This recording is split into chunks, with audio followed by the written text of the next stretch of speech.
일본 브랜드 아파트도 공매, 부산 부동산 붕괴 신호탄이라는 무시무시한 제목이 있어서 가져왔습니다. 예. 부산 부동산 붕괴 신호탄이 쏘아졌다고 합니다. 보시죠. 부산 중공업 미분양이 역대 최고 수준으로 치솟은 가운데 급기야 부산에서 500채에 가까운 일군 브랜드 아파트가 공매로 나오는 사태까지 빚어졌다라고 합니다. 업계에서는 지역 부동산 붕괴의 신호탄이 될 수 있는 매우 위험한 신호로 해석을 한다고 합니다. 맞죠? 매우 위험한 신호 맞습니다. 정부가 특단의 지역 맞춤 대책을 내놔야 할 정도로 현장 상황이 심각하다는 목소리도 나온다고 합니다. 예. 어디냐? 486세대가 지금 공매로 들어왔다고 하는데 부산 진구의 A 아파트에서 그렇게 했다고 합니다. 예. 부산 진구 A 아파트. 예, 아시다시피 가야역 옆에 있는 가야 롯데캐슬 스카이엘입니다. 가야역 롯데캐슬 스카이엘. 그 아파트가 720세대는 그렇죠. 예, 700 몇십 세대짜리인데 그 3분의 1 정도, 30%뭐 조금 넘게 예, 분양이 되었고 나머지는 분양이 안 되는가 봐요. 안 됐고 예, 지금 이번에 공매로 이제 넘긴 게 486세대입니다. 그 휴대폰으로 문자 많이 받으셨을 거예요. 지금도 예, 다른 아파트들도 지금 문자 뭐 거의 하루에 한 번씩 들어오고 있죠, 그죠? 예, 많아요. 미분양 단지를 지금 털어내려고 엄청 애를 쓰고 있는데 예, 여기는 지금 못 털어내고 결국 공매로 넘어갔다. 준공후 입주가 진행되고 있는 해당 아파트의 전체 세대는 725세대, 725세대로 롯데거든요. 일본 브랜드 아파트임에도 33%만 분양됐고 67%는 준공 후 미분양 상태다. 요게 겁나는 거거든요. 요게 준공 전 미분양이면 그래도 버틸만해요. 그죠? 준공 전 미분양. 근데 준공 후 미분양은 참 답이 안 나오거든요. 미분양된 67%가 통으로 공매로 나온 것이다. 486세대의 감정평가액은 약 3,974억 원이라고 합니다. 네. 그래서 일단 공매할 때는 그 감정가보다도 처음에 시작할 때는 뭐 130%, 120% 거기서 시작해가지고 10%씩 낮춰서 그렇게 낙찰이 되는 걸로 제가 알고 있습니다.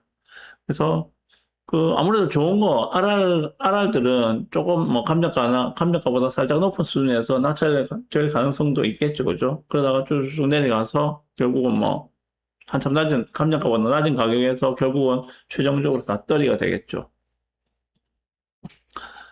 음, 대출 상환 기간 만료에 따라 우선 수익자들이 채권 공매 요청을 해와서 계약대로 공매 절차에 들어갔다라고 이야기하고 있고 공매는 5차까지 진행된다. 1차는 감정가액의 130%에서 시작한다고 합니다. 차수가 더해질 때마다 10%씩 내려간다고 하네요. 그러면은 결국은 130%에서 시작해가지고 최종 5차 때에는 뭐 80% 정도까지 내려간다는 이야기겠죠. 그래요. 씁쓸한 기사인데 씁쓸합니다. 예. 자, 이와 관련해서 그 동아대 강정규 부동산 대학 원장은 실제 지역 건설업계와 지역 부동산이 얼마나 어려운지를 보여주는 사례가 나왔다. 수도권은 공급이 딸려서 정부가 공급 대책을 내놓는 날과 같은 날에 지역에서는 수요가 없다 못해 고사위기라는 소식이 전해진 모순된 상황이다. 비판을 많이 하고 있는 이런 거죠. 정부가 83 부동산 세제 대책 관련해서 이의 신청을 받고 있는데, 예. 수도권과는 지금 부산 같은 경우에는 지방은 전혀 다르다. 시장의 지금 상황 자체가 전혀 다르다. 그래서 똑같은 잣대를 가지고 지방 부동산을 틀어막아서는 안 된다. 지방은 부양책을 써주어야 하고 서울 수도권은 틀어막아야 한다. 뭐 이런 이야기를 하고 있는 것들이죠. 똑같이 근데 뭐 뭐 규제라든지 대출 금리라든지 이런 것들은 뭐 지방이라고 해서 더 특혜를 줄 수 있는 그런 부분들이 아니잖아요. 그죠? 그런 부분에 있어서는 좀 정밀하게 설계를 해서 정책을 주도를 해야 되겠다. 뭐 그런 이야기를 하고 있는 것 같아요. 그렇습니다. 그래서 이 부분에 대해서 제가 말씀드리고 싶은 걸 좀 말씀드리겠습니다. 그 뒤에 하나 더 있는데 뭐 1억 할인 분양에도 안 팔려 뭐 이런 이야기도 있는데 예, 가이오테 스카이엘 마지막에 1억 정도 할인 분양 했었죠. 1억 정도 할인 분양했었습니다. 그래서 그 1억 정도 할인 분양된 거를 보고 계약하신 분들도 어느 정도는 있는 것으로 알고 있습니다. 알고 있어요. 하지만 결국은 다 털어지 못하고 3분의 2는 공매로 들어갔다. 요게 지금 현재 결론이에요. 자, 여기에 대해서 제 의견을 좀 말씀드려 볼게요. 자, 보시면.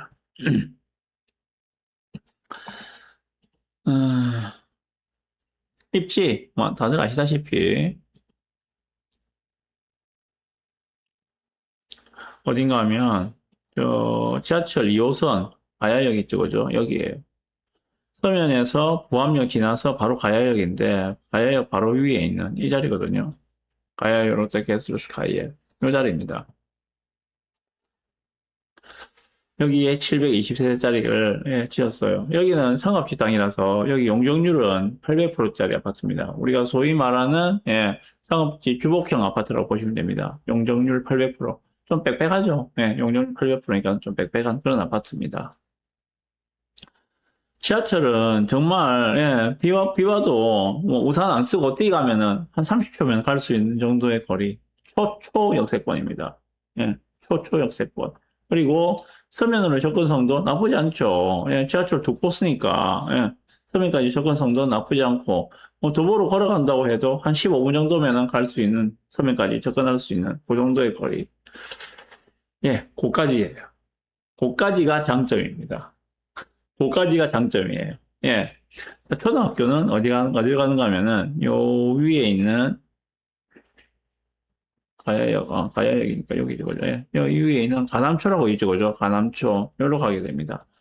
여기서 가남초까지 직선거리는, 그 직선거리로 봤을 때는 한 5분 정도, 5분, 6분 정도만 갈 수 있는 직선거리예요. 그런데 요 가는 길이, 좀 만만치 않죠, 그죠?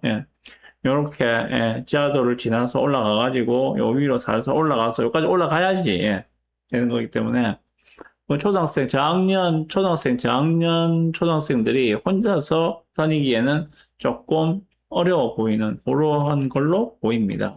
그렇게 만만한 길은 아니에요. 요게 일단 첫 번째 단점으로 시작되고 두 번째로 볼 수 있는 게 가격이죠. 자, 그러면 이게 얼마짜리였는가? 그걸 보여드릴게요. 얼마짜리였는가 하면 얘가 자, 작년도 7월 달에 청약 공고가 나왔거든요, 얘가. 작년도 7월 달, 딱 1년 전이죠, 그죠? 1년 전에 청약 공고가 나왔습니다. 그때 725세대 가이로테 스카이엘. 얼마짜리였는가 하면은, 84 타입이, 9억 2,800짜리입니다. 84A가 9억 2,800, 84B가 9억 2,400짜리입니다. 세죠? 세죠? 여기에 뭐, 확장비 붙이고 하면은 뭐, 9억 5천짜리잖아요.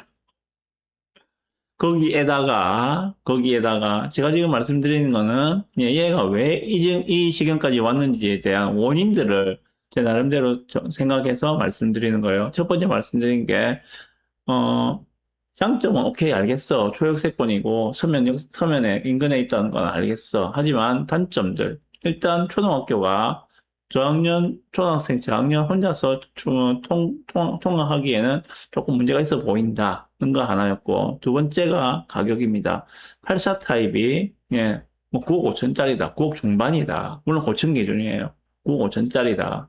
너무 비싸다. 너무 비싸다. 여기 두 번째였고, 자, 세 번째, 마지막입니다. 얘가 입주가 언젠가면은, 여기 있네. 입주 예정일이 26년도 1월 달이었거든요. 26년도 1월 달. 올해부터 이제 입주를 시작한 거죠. 올해부터 입주를 시작했는데, 작년도 7월 달에 분양해서 올해 1월 달 입주니까는, 사실상 후분양이죠. 그죠? 분양하고 나서 6개월 뒤에 바로 입주하는 그런 스케줄이었잖아요. 후분양에서는, 실제로 6개월 뒤에 잔금을 칠 수 있는 사람들만 청약을 하겠죠. 가수요가 퍼줄 수가 없겠죠. 후분양이니까. 그 짧은 기간 안에, 가수요가 붙어가지고 중간에 프리미엄 받고 팔고 나오는 게 가능하겠습니까? 안 되잖아요. 그래서 후분양을 한 것도 이렇게 공매까지 미분양이 엄청 쌓일 수밖에 없었던 하나의 요인들이 아닌가. 그게 저는 이 세 가지가 생각이 들더라고요. 만약에 얘가 후분양이 아니고, 예, 작년도 7월 달에 분양을 해서 한 3년 뒤에 입주하는 그런 단지였다면, 그리고 분양가가 이것보다 살짝 한 1억 정도만 낮았더라면, 1억을 갖다가 할인 분양을 해줄 게 아니라, 처음에 분양가 자체부터 한 8억 정도에 분양을 했었더라면, 어땠을까 하는 생각이 들더라고요. 자, 지금 이 기사에서는 보시면은 뭐 부산 부동산의 뭐 부산 부동산 붕괴 신호탄이다라고도 이야기를 하고 있는데 정말 그럴까? 정말 그럴까? 예. 강정규 교수님이 예, 아주 크게 지금 예, 비판을 하면서 말씀을 하고 계시는데 자 그러면은 가야스카이에 얘가 작년 7월달에 분양했는데 그 이후에도 부산에 많은 단지들이 분양을 했죠. 그 중간에 분양했던 그 중에 가장 기억에 남는 게, 예, 베뉴브 해운대입니다. 베뉴브 해운대. 예, 뭐, 당장에 완판 시켰잖아요. 그죠? 예, 완판 시켰고. 그래서 지금 프리미엄도 지금 베뉴브 해운대는 물건이 없어서 못 팔아요. 프리미엄도 집어 붙어 있어요. 예. 그리고 그렇게 완판을 시킨, 단시간 내에 완판을 시키는 단지도 있고, 그리고 미분양 난, 이제, 청약 때, 다 완판을 못 시켜가지고 미분양이 난 상태에서 마케팅을 하면서 마케팅 전략으로 조기에 완판시킨 단지도 있죠. 예, 예를 들면, 예, 서면 서밋더 뉴. 완판됐잖아요. 그래서 처음에 미분양이었거든요. 미분양이었는데, 예, 마케팅 하면서 결국 완판 시켰죠. 어떤 방법을 쓰든지 간에 일단 완판을 시켰습니다. 뭐, 500만 원만 있으면 된다. 뭐, 돈 하나도 없어도 된다. 뭐, 이런 어떤 식으로든지 간에 완판을 시켜냈어요. 예. 아직도 완판 못 시키고 미분양을 남은 단지도 제법 많죠. 문자 뭐 매일마다 오잖아요, 그죠? 예, 그 단지들. 예. 아직까지도 완판 못 시키고, 예, 남아있는 단지들도 제법 많습니다. 특히 지금 고전하고 있는 데가 어딘가면은, 가야 롯데 스카이힐처럼 상업지의 용적률 뭐 700%, 800% 정도 되게 지은 그런 단지들이 좀 고전이 심한 걸로 알고 있습니다. 세대수도, 얘는 좀 많은 편이지만은, 세대수 얼마 안 되는, 한 200세대, 300세대 정도 되는, 나홀로 비슷한 그런 아파트들이 정말 심각하게 고전을 하고 있는 것으로 알고 있습니다. 자, 그럼 그런 생각도 해봐야 돼요. 미분양이, 지금 부산에 한 8,000세대 정도가 미분양이 쌓여 있다고 알고 있는데, 미분양 같은 경우에는, 예, 대기 공급 물량이죠. 그럼 부산 같은 경우에는 8,000세대 정도의 공급 물량이 지금 이미 쌓여 있는 상황이다. 라고 보셔야 될 것 같아요. 그 올해 입주 물량 같은 경우에는 올해는 13,000세대니까 그 정도 되고 내년에 입주 물량이 16,000세대 정도 나옵니다. 예, 그런데 지금 미분양이 한 8,000세대 정도가 대기를 하고 있다. 대기를 하고 있다. 예, 그거까지도 염두에 두고 좀 계산해야 되지 않겠는가 라고 생각이 들어요. 자, 그러면은 문제는 그런 거죠. 이 물량은 누가 사갈 수 있는가? 이 미분양 8,000세대를 누가 사갈 것인가? 그리고 언제 사갈 것인가? 거기에 대해서 제가 말씀드리고 마무리할게요. 자, 부산에 남아있는 이러한 8,000세대 가까운 미분양 물량들, 그리고 이렇게 공매로 넘어온 이 물량들, 이거를 도대체 누가 살 것인가? 투자자가 살 것인가? 안 사죠. 투자자는. 못 사죠. 예. 결국 실거주자들이 사셔야 됩니다. 현재 무주택자 혹은 전월세로 살고 계시는 무주택자 혹은 예, 1주택자의 갈아타기 하실 수요. 이분들이 사셔야 합니다. 그런데 이분들은 왜 못 사고 있을까? 지금 미분양들이 그렇게 많이 쌓여 있다고 하는데 왜 못 사고 있을까? 첫 번째, 받아들이기 부담스러운 가격이라는 생각 때문에 못 사는 것이 아닌가. 두 번째, 이걸 내가 지금 사도 오를 것 같다는 생각이 안 들기 때문에 못 사는 것이 아닌가. 세 번째, 저걸 사는 것보다는 차라리 전세를 사는 게 더 경제적으로 이득이라고 생각하기 때문에 못 사는 것이 아닌가. 원인을 전 세 가지 말씀드렸어요. 자, 현재 부산에 있는 8,000세대 미분양들을 누군가가 사야 되는데 투자자가 사기는 힘든 시장이다. 투자자가 사기는 힘든 시장이다. 다주택자가 되었을 때 페널티가 이전보다 훨씬 세져졌기 때문에 투자자는 움직이기 힘든 시장이다. 그렇다고 정부에서 다주택자, 또 이 미분양을 사는 다주택자에 대해서 어떤 인센티브를 주는 것도 아니다. 오히려 페널티만 더 심해지고 있는 상황에서 다주택자가 되려고 하지 않는다. 그럼 누가 살 것인가? 예, 현재의 무주택자나 전월세를 살고 있는 무주택자나 1주택자에 갈아타기 하실 분이 사셔야 된다. 그런데 이분들은 지금 못 사고 있다. 첫 번째 가격 문제, 두 번째 사도 안 올 것 때문에, 세 번째 차라리 전월세 사는 게 더 경제적으로 이득이기 때문에. 자, 그러면은 이분들이 안 사는 이 세 가지 이유가 해소되는 시점에 이분들이 시장으로 나와서 물건을 사겠죠. 언제 살 것인가에 대한 대답이 되지 않을까 생각이 들거든요. 첫 번째. 전세가 씨가 마르고, 전세는 지금 이미 씨가 말랐습니다. 그죠? 웬만한 단지에 전세 없어요. 전세 없습니다. 부르던 게 값일 정도로 전세가 많이 폭등해 있는 상황입니다. 전세는 씨가 마르고, 월세도 치솟아서, 전세가 없으면 당연히 월세로 수요가 갈 수밖에 없고, 지금 현재는 또 전세 대출 금리도 높기 때문에 오히려 월세를 더 선호하는 경향도 있습니다. 어쨌거나, 월세로 수요가 몰리게 되면은, 예, 월세가 치솟게 되겠죠. 그러려면은 차라리 대출 내서 내가 집을 사는 게 더 이득이라는 생각이 들 때, 그때 그분들이 집을, 이 미분양 물건들을 소진을 시켜 나가게 되겠죠. 그렇게 되려면은, 예, 대출이 풀리고 대출 금리가 내려와야 됩니다. 그게 언제인지는 모르겠다는 거예요. 그게 언제가 될지를. 두 번째. 자, 주변 시세가 오르면서 분양 당시에 지금 미분양 나있는 것들의 많은 그 원인들의 큰 부분을 차지하는 게 가격입니다. 그죠? 가격. 그러면은 이 분양 당시에 고분양가로 생각되는 이런 것들이 주변 시세가 오르면서, 예, 오르다 보면은 미분양 나 있는 그 가격대가 어느 순간에 가성비 가격대를 보이는 순간이 올 거예요. 그 순간에 매수를 하게 되겠죠. 그 순간에 매수를 하게 되겠죠. 그럼 결국은 미분양을 해소하기 위해서는 예, 금리가 좀 더 내려와야 됩니다. 대출 금리가 내려와야 되고 대출 규제가 풀려야 돼요. 두 번째로 그 부산의 신축들이 좀 더 올라와야 된다. 가격대가 올라와서 그 미분양 나 있는 단지의 고분양가가 아니라 가성비를 보이는 그 타이밍이 돼야지 해소가 되지 않겠는가. 그 두 가지를 충족해야지 미분양이 미분양이 해소가 될 수 있는 근거가 될 것이다. 예, 이렇게 생각이 듭니다. 어쨌거나 뭐 그 시기가 언제인지는 알 수가 없어요. 첫 번째 말씀드린 게 뭐 금리 부분이었는데 금리가 언제 내려갈지 그거는 정말 아무도 모릅니다. 아무도 모르는 상황이기 때문에 일단 좀 더 지켜봐야 될 것 같고 이러한 상황이 당분간은 지속될 수밖에 없을 것이다. 라는 생각이 들고요. 예. 지금 일본 아파트도 이렇게 공매로 넘어가는 상황에서 예. 뭐 500세대, 600세대 정도 되는 그러한 단지들이 분양을 할 수가 있을까? 절대 못 합니다. 예. 이래 되면 이 시행사는 거의 뭐 빚더미에 올라앉았다는 이야기잖아요. 그죠? 예. 그런 상황인데 어떻게 크게 지금 이런 상황에서 분양을 할 수가 있겠습니까? 분양 못 합니다.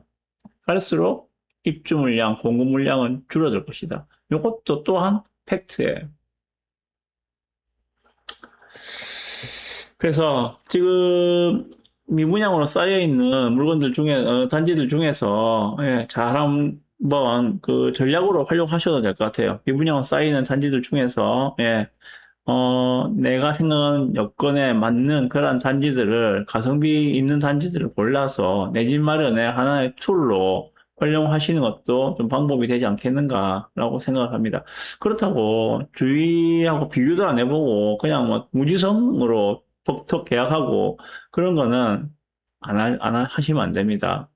저번 주였나요? 저번 주에 저에게 전화가 와서 어떤 분이 정말 완전히 예, 힘든 그런 목소리로 말씀을 하시던데 사상구에 있는 모 단지를 예, 계약을 하셨다고 하더라고요. 미분양 단지인데 계약을 하셨다고 하더라고요. 제가 조금 조사를 해보니까 예, 거의 뭐 80% 정도가 미분양 나 있는 그런 단지였거든요. 그럴 수밖에 없는 게 주변 시세보다 50% 이상이 더 비쌌어요. 주변 시세보다 50%더 비쌌어요. 근데 그걸 갖다가 뭐 어떻게 그 분양팀에서 사탕 발림을 했는지 모르겠지만은 계약을 했다고 500만 원인가 뭐 1000만 원인가 예, 계약을 했다고 그러면은 그걸 계약금 그 계약을 해지하기 위해서는, 해지도 잘 안 해주지만은, 해지하기 위해서는 또 계약금을 다 채워 넣어야 된다. 예를 들어서 6억짜리면은 6천만 원을 채워 넣어야지 10%가 된 상황에서 뭐 계약 해지가 가능하다. 뭐 그런 식으로 이야기를 했는가 봐요. 그래서 뭐 예를 들어서 500만 원만 주고 일단 계약을 했다면은 나머지 뭐 5,500만 원을 더 넣어야 돼. 그런 상황들. 작은 돈이 아니잖아요. 6천만 원이 뭐 개 이름도 아니고, 예, 어마어마하게 큰 돈이잖아요. 예, 그런 돈이 한순간에 지금, 예, 그러니까 정말 힘드신 목소리로 저에게 어떤 방법이 없겠냐고 물어보시던데, 방법이 없죠. 방법이 없죠. 아, 참 안타까운 사연이었는데, 그래서 미분양 중에서 내 집 마련을 하시는 거 하나의 그 툴로 활용하시는 건 좋아요. 활용하시라고 말씀드립니다. 하지만 정말 꼼꼼하게 비교해 보시고 하셔야 돼요. 그 미분양 나 있는 그 분양 사무소에 가면은 예 멘탈 정말 튼튼하게 잡고 난 절대 오늘 계약 안 한다. 두 번, 세 번 와보고 계약할 거야. 라고 생각하고 들어가셔야 돼요.